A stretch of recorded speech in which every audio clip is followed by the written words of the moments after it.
Morning students, आज हम lesson 37 को आगे बढ़ाते हुए जो उत्परिवर्तन चल रहा है उसमें हम 17, 18, 19 और 20 पेज का अध्ययन करेंगे। देखिए, सबसे पहले आज टॉपिक है क्लोनिंग।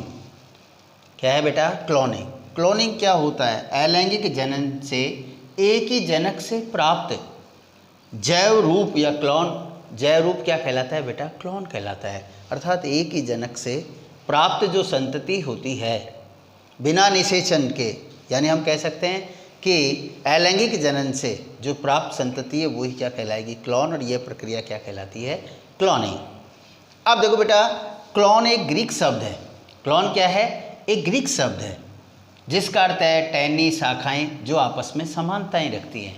अर्थात जिस प्रकार से एक वृक्ष की शाखाएं समान होती हैं, ठीक उसी तरह क्लोन भी जनक के क्या होता है बेटा? समान होता है। कैसे?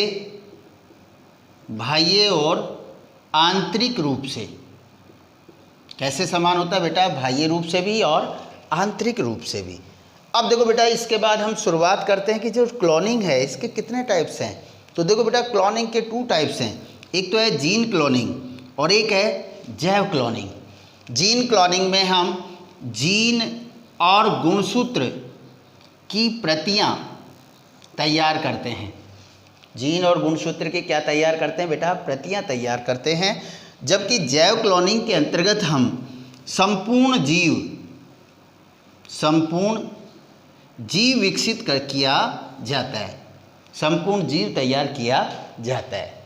अब देखो बेटा, इसके बाद है कि जुड़वां संतति भी क्लोन कहलाती है। आया हुआ क्वेश्चन है, क्यों? क्योंकि ये युग्मनज से प्राप्त है, युग्मनज के विभाजन से बनती हैं। युग्मनज में जो प्रथम विदलन होता है उससे ही यानी 2 जुड़वां संततियों का निर्माण हो जाता है। इस कारण से हम कह सकते हैं कि क्लोन भी क्या है बेटा? जुड़वां संतति भी क्या है? क्लोन है।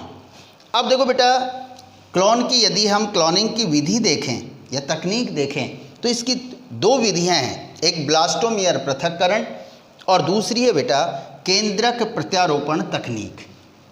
अब देखो, ब्लास्टोमियर पृथक्करण में क्या होता है? ये युग्मनज से होता है कि जैसे युग्मनज बनता है निषेचन के बाद तो जो ब्लास्टोमियर सेल्स होती हैं उनको अलग किया जाता है।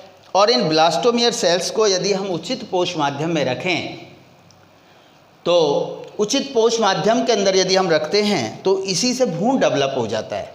इसके बाद देखो, केंद्रक प्रत्यारोपण तकनीक क्या होती है? तो इसमें देखो, आप सभी जानते हैं किसी भी कोशिका का मेन आनुवंशिक आधार क्या होता है बेटा? केंद्रक होता है। और केंद्रक संपूर्ण जीव विकसित कर सकता है। तो केंद्रक प्रत्यारोपण तकनीक क्लोनिंग की सबसे श्रेष्ठ विधि है। और इस विधि का खोजकर्ता कौन थे बेटा? जे.बी. गुर्दन थे 1969 के अंदर। 1969 के अंदर। क्लियर?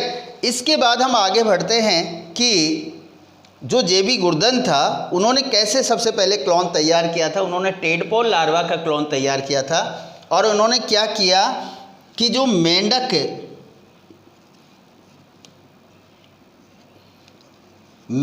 की अंड सेल से केंद्रक को बाहर करके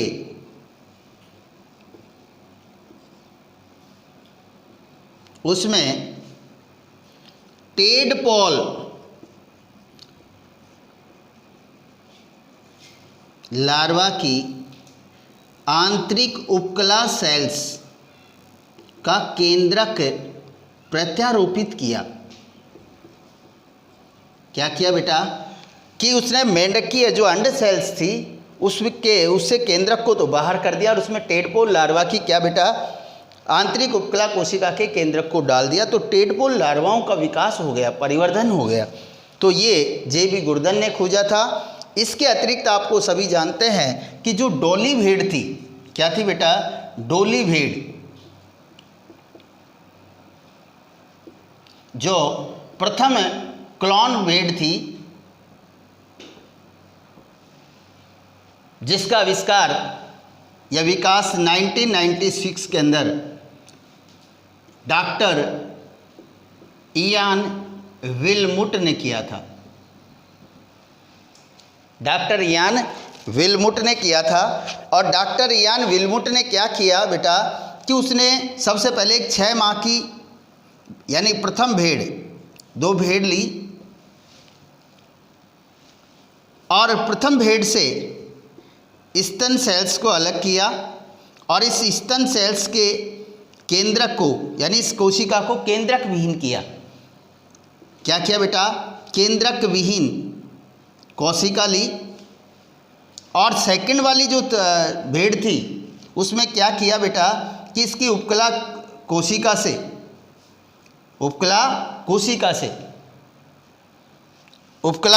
से केंद्रक को प्राप्त किया।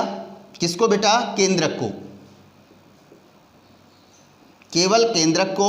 और उसके बाद इस केंद्रक विहीन कोशिका को और केंद्रक को दोनों को विद्युत उद्दीपन द्वारा संयोग करा दिया गया और उसके पश्चात किसी थर्ड धात्री भेड़ के अंदर ट्रांसफ़र कर दिया, जिससे हमें डोली भेड़ तैयार की गई।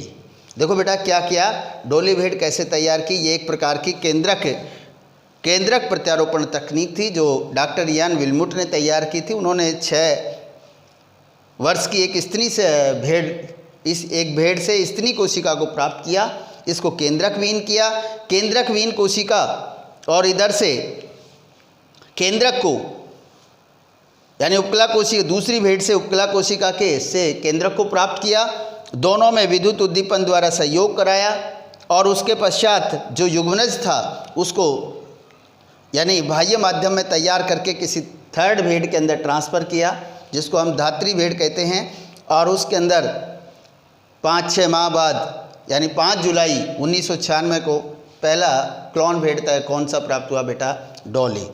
इसके अतिरिक्त इसकी 2 नूर पश्मीना बकरी और होनोलुलु तकनीक जो हैं ये भी गुर्दन तकनीक पर आधारित हैं, केंद्रीय प्रत्यारोपण तकनीक पर आधारित हैं। तो ये था क्लोनिंग टेक्निक्स जिसके बारे में आज हमने अध्ययन किया। Thanks, have a nice day.